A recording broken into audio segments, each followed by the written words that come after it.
Eto, naabandonadong puso sa mahabang panahon, naayusin po natin ng napakasimple na hindi po magastos tutorial na step by step po tayo. Yung hindi po magastos. Matagal na panahon na hindi po nagamit talaga ito. At ito po, hindi po basta-basta nababaklas ito.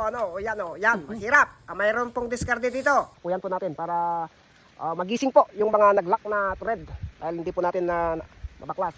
Ayan po, dahil po napainitan na nga po, ayan, nabaklas na tuloy. Ganun lang kasimple, no? Bale, solar pa po ang ilalagay po natin dahil mas magastos na po ngayon yung mga di-manual pump. Makikita nyo naman po ang murang presyo po nitong ilalagay po nating pump po dito sa baba po ng ating video, yung link po ng pag-orderan po dyan. Maglagay lamang po kayo ng check valve sa dulo po ng PVC na isasawsaw po natin sa binaklas po nating puso na nabandon. So, yung position.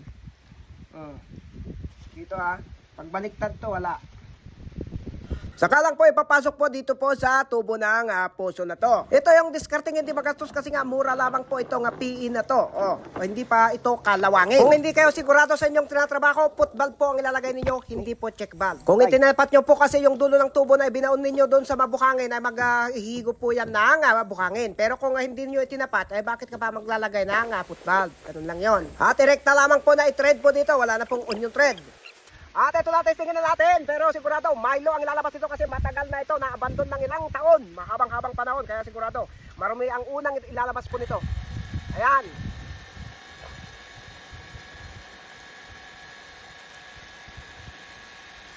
"12 volts battery."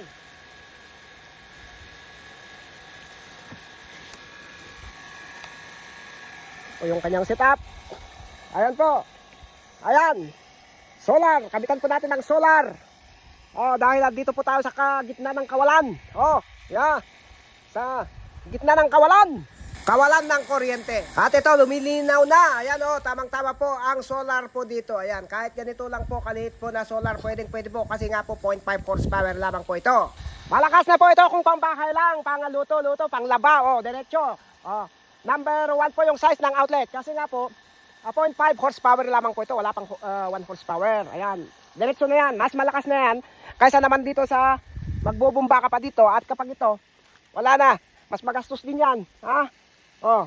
Kapag ito ang gagamitin na pangpapalinaw dito kasi nga na-abandon po ng matagal ito, abutin ka ng siyam-siyam. Kasi mahina lang naman po ang labas po ng picture pump. Pero to diretso na. Ayan. Siguro mga 3 oras na idediretso itong andarin, lilinaw na pag 3 oras. Ito, mga 30 minutes pa lamang po na naandar po natin. Ayan, lumilinaw na. Ayan, bale ito po ang discarding hindi po magastos. Na ewan ko ba kung hindi po ginagawa ng iba, kung ano-anong magastos na diskarte ang mga pinaggagawa. Ayan Ayan. Luminaw na. Hindi gaya kanina na, nako, grabe. Napakadali lamang pong ikabit ito dahil meron pong manual. Ito lamang po, meron pong sign dito. Ayan, sign.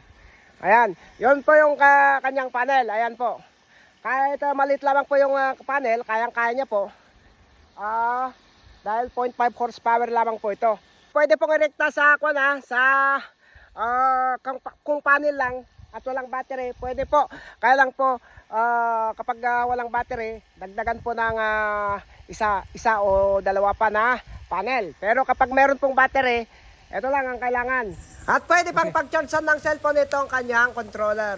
Ito, yan.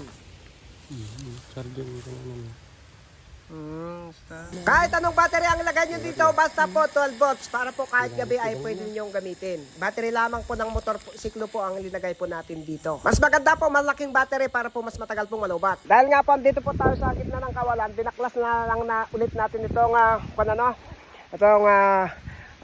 solar farm, saka po natin ibabalik kapag pumunta ulit tayo dito.